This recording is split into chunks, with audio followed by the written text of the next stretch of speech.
Hello, my Mercurial mercenaries. Just a little ramble to camera.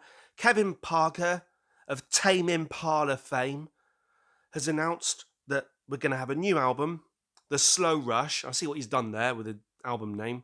Next year, 2020. Now, given that Currents was released in 2015, this is just simple math. 5 years. Wait for an album. And what I've noticed amongst the Tame Impala fans is there's real anticipation and excitement for the next album. I'd just like to compare two bands for a moment because this channel has featured them so prominently. Tame Impala and King Gizzard, and the forthcoming release of The Slow Rush with the likes of 5 albums in 1 year by King Gizzard and the constant chucking out of songs. And yet, this is two different approaches. And when you read or watch videos suggesting how you approach the music business, there's one school of thought which is just create. Don't worry about finishing, just create. Get music out there. If you put music out there, people will appreciate it. People will follow. People will come. Not sexually, maybe sexually. And the other school of thought is put your heart and soul into it and only release when you're certain it's ready. Aim for perfection, nothing less than perfection. And what's interesting to me, just taking these two specific bands, is that both approaches can have audiences that verge on evangelical. Both approaches can work. Which is the best approach? Which would you rather have? The King Gizzard fans will probably say, we want as much music as you can give us, King Gizzard. Give me more, Dunk. Give me more, Dunk. Give me more. And the Tame Impala fans will probably say, no, we're happy. The discography is so select. There's only a few albums, but they're so perfect. Inner Speaker, Lonerism, Currents. There's only a few albums, but they're perfect. The Tame Impala discography is just so concise. You can put the albums into a rack and they only take that much room. King Gizzard, it's like a burger. When it gets to your table, it's so big and you actually say to the person sitting next to you, how am I supposed to eat this burger? Am I supposed to crunch it down and fit it in my mouth? Or am I supposed to eat a burger with a knife and fork? King Gizzard and the Lizard Wizard are a band that you need to eat with a knife and fork. Tame Impala, you can just slide it all down in one motion. It doesn't really work, that analogy, but who cares? Who cares? A thing that struck me about Kevin Parker is that he says he has to feel worthless before he can create new music. He needs to get to a place where he feels worthless. And perhaps that's why he's taken so long to produce this next album. Because when you're headlining stages at Glastonbury, how worthless can you feel? But I understand the idea that the best music comes from your lowest points in time. And if you're feeling at the top of your game, on top of the world, can you create music that appeals to me? And the other approach is to just create. And amongst all those creations, there might be moments of complete genius. Which approach is best? Chucking music into the world or taking your time? I got a bit of flack for suggesting that there was something out of the ordinary in the fact that the Beatles, in the space of like 7 years, went from wearing suits, just playing rock and roll standards, to going into a whole psychedelic universe with walrus moustaches. And people were saying, anyone could do that. Anyone can do that. Look at King Gizzard and the Lizard Wizard. They produced 5 albums in 1 year. It's more a case of me appreciating the nature of the evolution of a band over such a short period of time. And that's still the case for modern bands. But for every modern band that treats music like a job, like turning up at the office and creating, and that's something that is different about a band like King Gizzard and the Lizard Wizard, You do get that sense that they're treating music like a day job, and that's how they're getting so much done. You're going to get your tools and your Tame Impalas who are more music is art.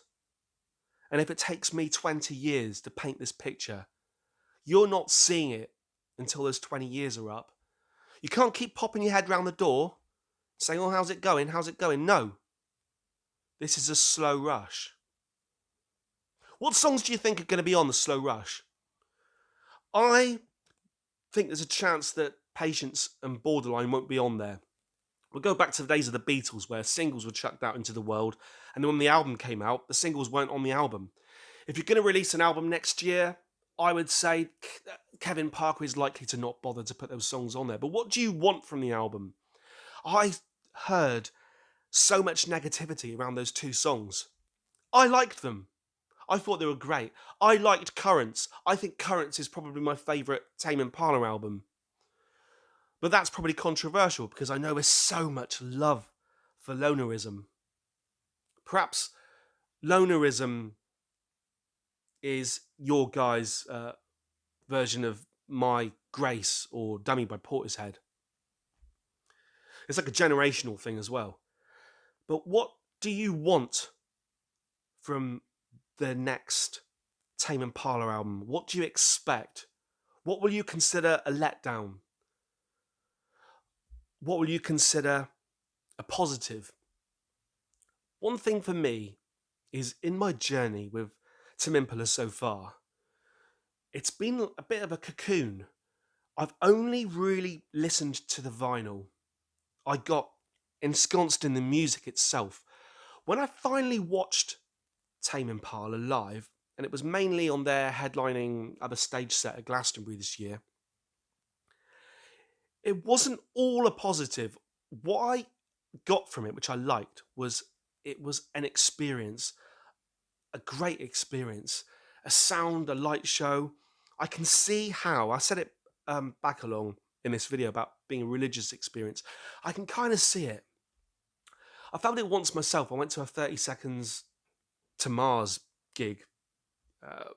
30 Seconds from Mars, 30 Seconds to Mars. And the crowd there, it was like they were almost, the singer of that band was almost like a deity.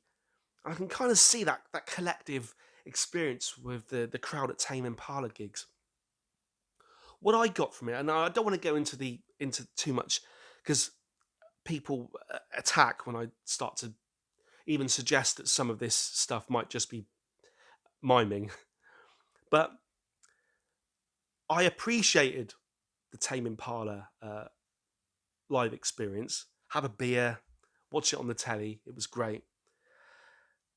But I think my approach of just understanding Tame Impala by purely listening to the music, that worked. That worked. And I think I might have a different viewpoint. Not better, just different. I don't know where I was going with that. Is it better to chuck music out into the world?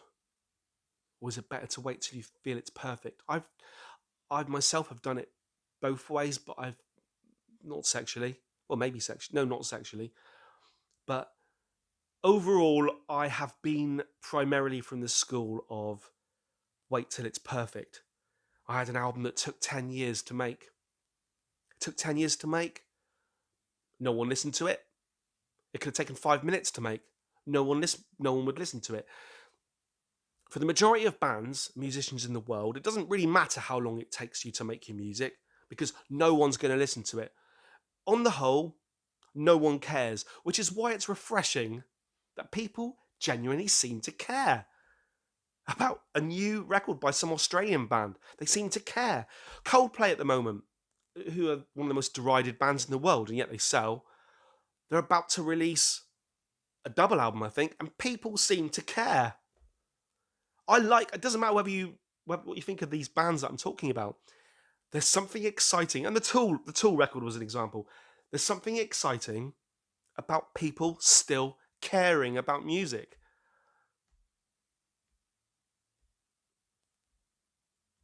Are there too many bands these days? I suppose the primary question here is, what's better? Chucking music out into the world, or waiting and waiting and waiting till you feel it's perfect? What's the better approach? And what are you hoping to hear from the new Tame Impala album? What are you hoping for? Currents Part 2? Are you hoping for some outlandish, otherworldly progression like the Beatles in the 60s? Or do you want him to return to the sounds of lonerism? What do you want?